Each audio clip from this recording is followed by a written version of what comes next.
সুপ্রিয় অষ্টম শ্রেণীর শিক্ষার্থীবৃন্দ, তোমরা কেমন আছো? আশা করি সবাই ভালো আছো। এই অনলাইন ক্লাসগুলো যে জায়গা থেকেই দেখতেছো সবাইকে অভিনন্দন। প্রিয় শিক্ষার্থীরা, ধারাবাহিকভাবে তোমরা কি করবে? এই ক্লাসগুলো দেখবে আশা করি, এবং এই ক্লাসগুলো দেখার পরে বাড়ির কাজ অথবা হোমওয়ার্ক যেগুলো দেওয়া হয় তোমরা সেগুলো করে হয় ইনবক্সে অথবা অন্য মাধ্যমে কি করবে, তোমরা পাঠিয়ে দেবে। আজকের এই পাঠে সবাইকে স্বাগত জানিয়ে শুরু করছি।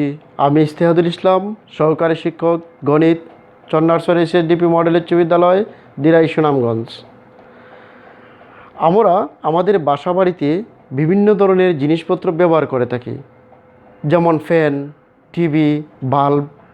এগুলো যে আমরা ব্যবহার করি, আমরা কি করতে হয়? সুইচ দিতে হয়, এবং সুইচ দিয়ে আমরা দেওয়ার পরে সেটা কি করে, আমাদের সেটার মধ্যে দিয়ে বিদ্যুৎ প্রবাহিত হয়। বিদ্যুৎ প্রবাহিত হওয়ার পরেই সেটা কী করি, আমরা টিভি অন করলে আমরা বিভিন্ন জিনিস দেখতে পাই, ফ্যান ঘুরতেছে। এই যে জিনিসগুলো, সেই অধ্যায়টি নিয়েই আজকে তোমাদেরকে পড়াবো, আলোচনা করব। তাহলে এই অধ্যায়টি হচ্ছে তোমাদের নবম অধ্যায়, বর্তনী ও চলবিদ্যুৎ। তাহলে আজকে আমাদের পাঠ হচ্ছে বর্তনী ও চলবিদ্যুৎ।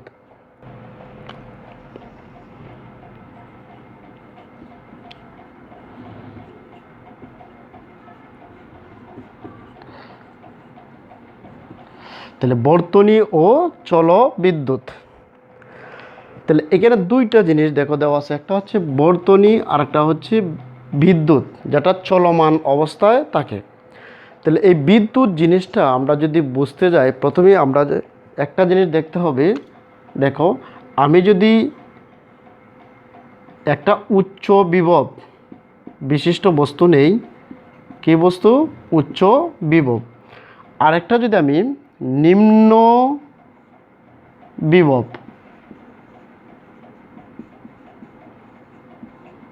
আমি দুইটা বস্তু নিলাম। কয়টা?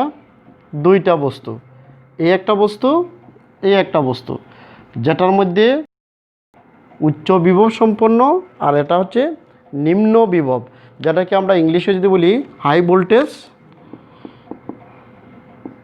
আর হচ্ছে লোয়ার ভোল্টেজ। তাহলে এই যে উচ্চ বিভব আর নিম্ন বিভব দুইটা বস্তু নিলাম, তাদের মধ্যে যদি আমি কি করি, একটা পরিবাহী তার দ্বারা সংযুক্ত করি। কি তার? একটা পরিবাহী। পরিবাহী কী জন্য? কারণ পরিবাহী না হলে বিদ্যুৎ চলাচল করবে না। আমরা যদি অপরিবাহী তার নেই, তাহলে কী হবে না? বিদ্যুৎ চলাচল করবে না। সেজন্য আমরা কি করলাম? একটা পরিবাহী তার নিলাম। এখন উচ্চ বিভব থেকে নিম্ন বিভবে কি চলাচল করবে? বিদ্যুৎ। আবার এই নিম্ন বিভব থেকে উচ্চ বিভবে কি চলাচল করবে? ইলেকট্রন। তাহলে এই বিদ্যুৎ জিনিসটা আসলে কি? বিদ্যুৎ হচ্ছে যখন নিম্ন বিভব থেকে উচ্চ বিভবে ইলেকট্রন চলাচল যতক্ষণ করবে, ঠিক ততক্ষণেই উচ্চ বিভব থেকে নিম্ন বিভবে কি হবে? বিদ্যুৎ চলাচলটা করবে। তাহলে এই ধরনের জিনিসগুলো থেকে আমরা কি বুঝলাম? যে বিদ্যুৎ। আচ্ছা, এই যে উচ্চ বিভব আর নিম্ন বিভবের মধ্য দিয়ে আদান প্রদান হচ্ছে, একটা হচ্ছে উচ্চ বিভব থেকে নিম্ন বিভব বিদ্যুৎ, আর নিম্ন থেকে উচ্চতে আমরা ইলেকট্রন প্রবাহিত হচ্ছে। এটা নির্ভর করে কিসের উপর?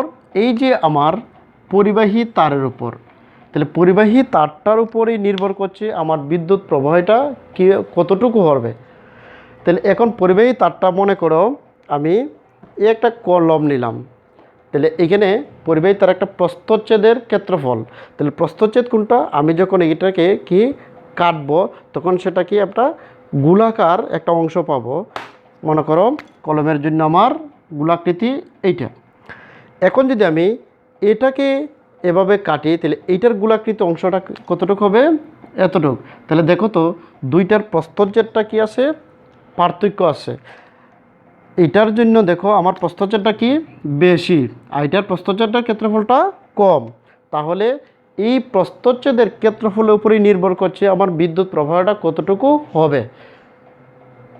তাহলে এই যে প্রস্থচ্ছেদের ক্ষেত্রফল যদি আমরা বেশি হয় তাহলে তার ভিতর দিয়ে বিদ্যুৎ প্রবাহটা বেশি হবে, আর যদি প্রস্থচ্ছেদের ক্ষেত্রফল কম হয় তার মধ্যে দিয়ে বিদ্যুৎ প্রবাহ কম চলাচল করবে।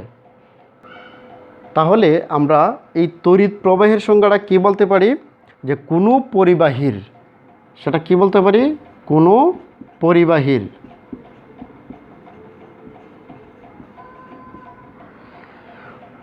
পরিবাহীর যে কোনো প্রস্থচ্ছেদের, তাহলে প্রস্থচ্ছেদ কি ছোট হইতে পারে আবার বড়ও হইতে পারে, তাহলে কোনো পরিবাহীর যে কোনো প্রস্থচ্ছেদের, তাহলে যে কোনো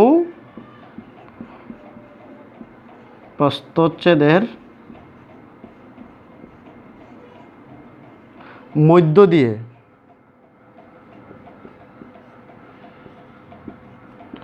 একক সময়ে মানে কি 1 সেকেন্ডে, একক সময়ে যে পরিমাণ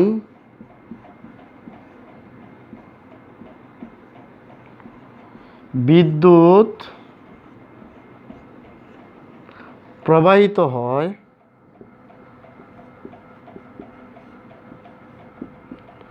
তাকে তড়িৎ প্রবাহ বা বিদ্যুৎ প্রবাহ বলে। তড়িৎ প্রবাহ বা বিদ্যুৎ প্রবাহ বলে। তাহলে এই হচ্ছে আমাদের তড়িৎ প্রবাহের সংজ্ঞা। তাহলে কোনো পরিবাহীর যে কোনো প্রস্থচ্ছেদ হইতে পারে, প্রস্থচ্ছেদটা কী হইতে পারে তার ব্যাসের উপর নির্ভর করতেছে, ব্যাস যত বেশি হবে তার প্রস্থচ্ছেদের ক্ষেত্রফলটা কি বেশি হবে। তাহলে এই যে কোনো পরিবাহীর যে কোনো প্রস্থচ্ছেদের মধ্য দিয়ে একক সময়ে মানে 1 সেকেন্ডে যে পরিমাণ বিদ্যুৎ প্রবাহিত হয় তাকে আমরা কি বলবো, তড়িৎ প্রবাহ বা বিদ্যুৎ প্রবাহ। এই বিদ্যুৎ প্রবাহটা দুইটা ভাগে ভাগ করা হয়েছে, একটা হচ্ছে এসি কারেন্ট বা পর্যাবৃত্ত, আর একটা হচ্ছে ডিসি ডিরেক্ট কারেন্ট বা অপর্যাবৃত্ত। তাহলে এই এসি কারেন্ট আর ডিসি কারেন্ট, তাহলে এসি কারেন্টটা আমরা বলছিলাম পর্যায়বৃত্ত, সেটা কি বাংলা যদি বলি আমরা কি বলি, পর্যায়বৃত্ত। পর্যায়বৃত্ত কীভাবে, যখন একক সময়ে মানে 1 সেকেন্ডে পরপর তার বিদ্যুতের যে দিকটা পরিবর্তন হয়, প্রতি সেকেন্ডে তার দিক কি হবে, পরিবর্তন হবে।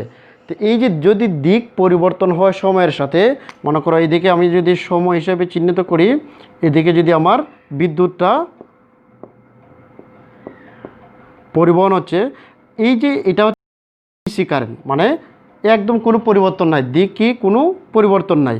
আর যদি দেখা যায় প্রতি কী করে দিক পরিবর্তন করে, তাহলে সেটা হবে এসি কারেন্ট পর্যাবৃত্ত। আর অপর্যাবৃত্তটা কি একদম সরল পথে চলবে, অপর্যায়বৃত্ত। তাহলে অপর্যায়বৃত্তটা আমরা কি বুঝলাম, যে একদম সময়ের সাথে তার তড়িৎ প্রবাহের কি নাই, কোনো দিক পরিবর্তন নাই। যদি সময়ের সাথে তড়িৎ প্রবাহ বা বিদ্যুতের কোনো দিক পরিবর্তন হয় না, এই যে তড়িৎ প্রবাহটা সেটার দিক যদি পরিবর্তন না হয় ডিসি কারেন্ট, আর যদি পরিবর্তন হয় তাহলে এসি কারেন্ট। যেমন আমরা ডিসি জেনারেটর আছে সেটা কি ডিরেক্ট কারেন্ট। আর যদি আমরা পর্যাবৃত্ত বলি, যেমন ইংলিশে যদি বলি আমরা অল্টারনেটিভ কারেন্টটা, বাংলাদেশে যে বিদ্যুৎ আমাদের সেটা প্রতি সেকেন্ডে 50 বার দিক পরিবর্তন করে। কতবার? 50 বার প্রতি সেকেন্ডে, প্রতি 1 সেকেন্ডে সেটা 50 বার দিক পরিবর্তন করে। আর আমাদের যুক্তরাষ্ট্রে প্রতি সেকেন্ডে সেটা কি 60 বার, আর যুক্তরাষ্ট্রের জন্য প্রতি সেকেন্ডে 60 বার দিক পরিবর্তন করে। তাহলে এই হচ্ছে এসি কারেন্ট আর ডিসি কারেন্ট। আমাদের তড়িৎ প্রবাহটা দুই ধরনের, একটা হচ্ছে এসি কারেন্ট আর একটা ডিসি কারেন্ট। এবার দেখব আমরা এই যে তড়িৎ প্রবাহটা, এই যে বিদ্যুৎটা চলাচল করে, আমরা সেটাকে কি করি, আমাদের বাসাবাড়িতে বিভিন্নভাবে সাজাই। সেটা দুই ধরনের, হয় সিরিজ বর্তনীতে সাজিয়ে নিই আমরা, না হয় সমান্তরাল বর্তনী। তাহলে এবার দেখি আমরা বর্তনী জিনিসটি কী। তাহলে এই বর্তনী জিনিসটা কি? বর্তনী জিনিসটাই হচ্ছে আসলে বিদ্যুৎ প্রবাহ চলার সম্পূর্ণ যে পথটা সেটাকে আমরা কি বলি? বর্তনী বলি। তাহলে আমরা বর্তনী সংজ্ঞাটা কি বলতে পারি? বিদ্যুৎ প্রবাহ চলার, বিদ্যুৎ প্রবাহ চলার সম্পূর্ণ পথকে বর্তনী বলে। এই যে বিদ্যুৎ প্রবাহ চলে সেটা আমরা দুইভাবে ব্যবহার করে থাকি, একটা হচ্ছে সিরিজ বর্তনী আর একটা হচ্ছে সমান্তরাল বর্তনী। তাহলে এই বর্তনী সাজানোর আগে আমাদের কয়েকটাকে চিহ্নের সাথে পরিচিত হতে হবে। এই চিহ্নগুলো কি কি? যদি দেখি আমরা একটা লম্বা আর একটা ছোট টান বিশিষ্ট এরকম থাকে প্লাস মাইনাস দ্বারা, তাহলে সেটা কি? কোষ। আর যদি দেখা যায়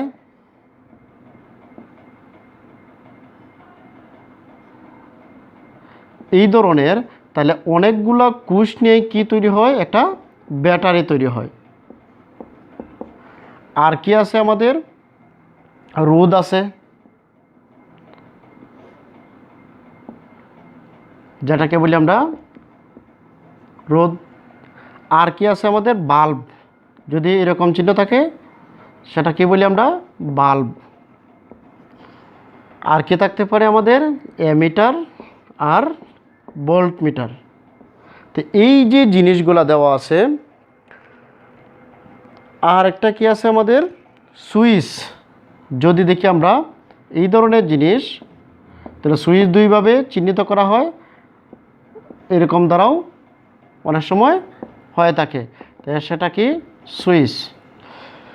তাহলে এই যে চিহ্নগুলা, এই চিহ্নগুলাই দিয়ে আসলে কি করা হয়? একটা বর্তনী তৈরি করা হয়। তাহলে আমরা প্রথমে জানতে হবে এই রকম চিহ্ন বিশিষ্ট সেটাকে কি বলে?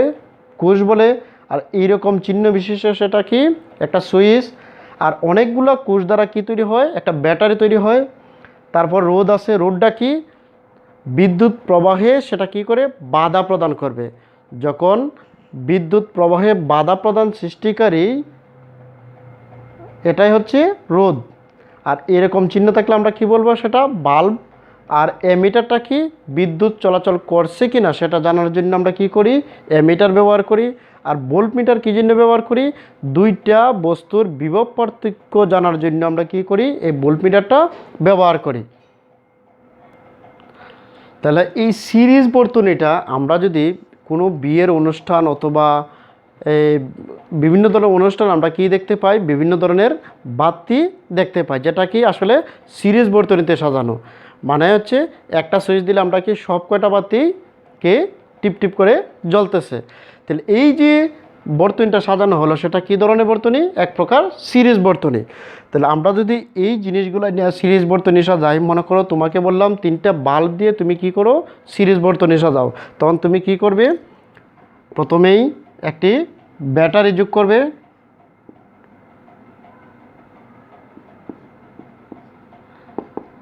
তারপর কি দিবে? একটা সুইচ দিবে, তারপর কি দিবে? একটা অ্যামিটার দিবে, তারপরে এই যে বিভিন্ন ধরনের আমার 3টা বাল্ব যদি হয়, আমি 3টা কি করব?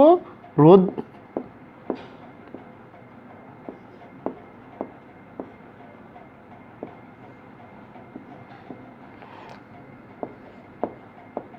এই যে প্রক্রিয়া সাজানো হলো, এটাই হচ্ছে আসলে এই সিরিজ বর্তনীতে।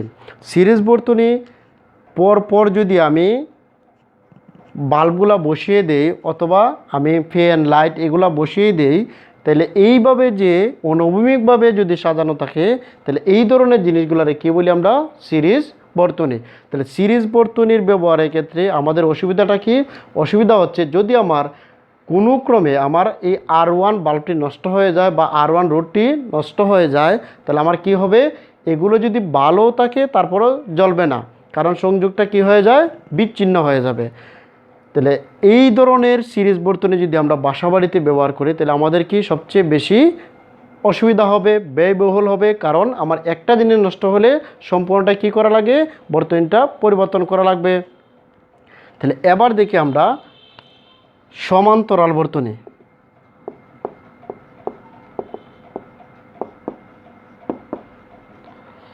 তাহলে এই যে সমান্তরাল বর্তনীতে যদি আমি 3টা রোধ দ্বারাই বসিয়ে দেই তাহলে কি হবে, প্রথমে আমরা কি করব, একটি ব্যাটারি নির্ণয় করব,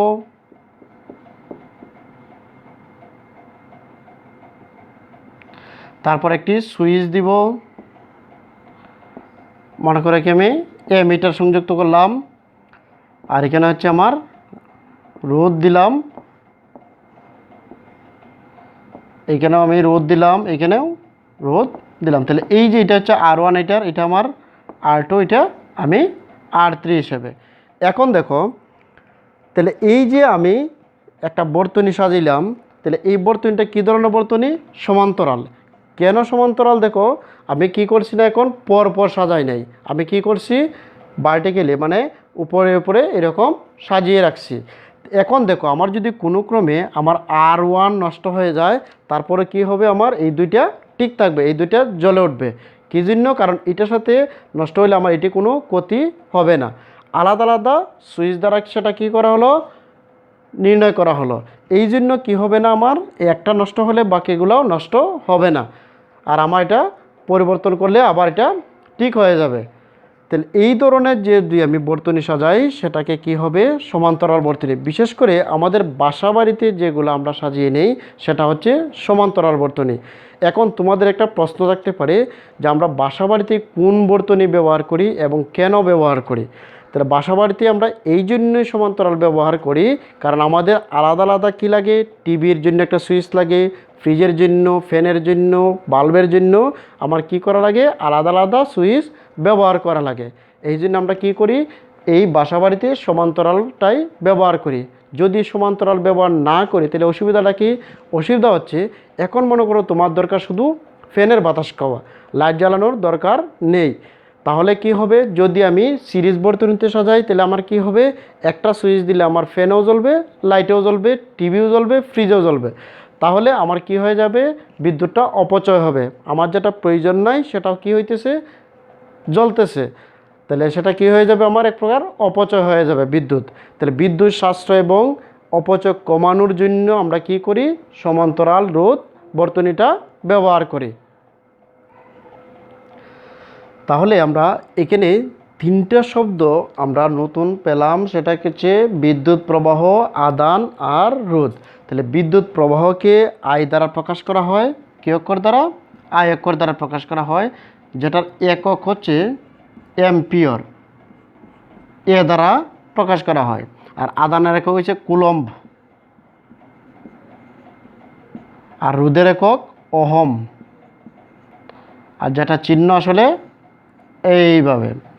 তাহলে এই হচ্ছে 3টা শব্দ যেটা আমরা গাণিতিক সমস্যার ক্ষেত্রে কাজে লাগবে। তাই বিদ্যুৎকে আই দ্বারা প্রকাশ করা হয়, যেটার একক অ্যাম্পিয়ার, আদানের একক হচ্ছে কুলম্ব, আর রোধের একক হচ্ছে ওহম। এই 3টা জিনিস আমাদের জানা লাগবে। এখন আমরা একটা জিনিস মনে রাখবে তোমরা, বিদ্যুৎ প্রবাহ কিন্তু প্লাস থেকে মাইনাসের দিকে কি করে প্রবাহিত হয়, কিসে, প্লাস থেকে মাইনাসের দিকে। সবসময় মনে রাখবে এটা, বিদ্যুৎ প্রবাহিত হয় প্লাস থেকে মাইনাসের দিকে। আচ্ছা, এবার দেখব আমরা ওহমের সূত্রটি। তো ওহমের সূত্রটি দেখার আগে আমরা দেখো, আমি যদি উচ্চ বিভব সম্পন্ন একটা বস্তু থেকে আমার নিম্ন বিভব সম্পন্ন একটা বস্তু, সেটা মাঝে কি আমার ভোল্টেজ বেশি আছে, এটা মাঝে কম আছে। এখন যদি আমরা চিন্তা করি, দেখো আমরা জানি উচ্চ বিভব থেকে নিম্ন বিভবে পরিবাহী বা প্রস্থচ্ছেদের মধ্য দিয়ে কি প্রবাহিত হয়, বিদ্যুৎ প্রবাহিত হয়। কি প্রবাহিত হয়, বিদ্যুৎ। তার মানে কি, বিদ্যুৎ প্রবাহ মানে আই প্রবাহিত হচ্ছে। আমরা জানি যে বিদ্যুৎ প্রবাহ যতটুকু হবে তার আদানের সমান। তাহলে এখানে কি, আমার আদান যদি মানে ভোল্টেজ বি হয় তাহলে বি পরিমাণ সে কী করবে, বিদ্যুৎ প্রবাহিত হবে। আর এই বিদ্যুৎ প্রবাহ যেটা বাধা প্রদান করে সেটাকে আমরা কি বলি, রোধ বলি। আমরা জানি আদান যদি বেশি হয় মানে বিদ্যুৎ প্রবাহ বেশি হলে আমার রোধটা কি কমবে, আর যদি বিদ্যুৎ প্রবাহ কম হয় আমার আরটা কি হবে, বাড়বে।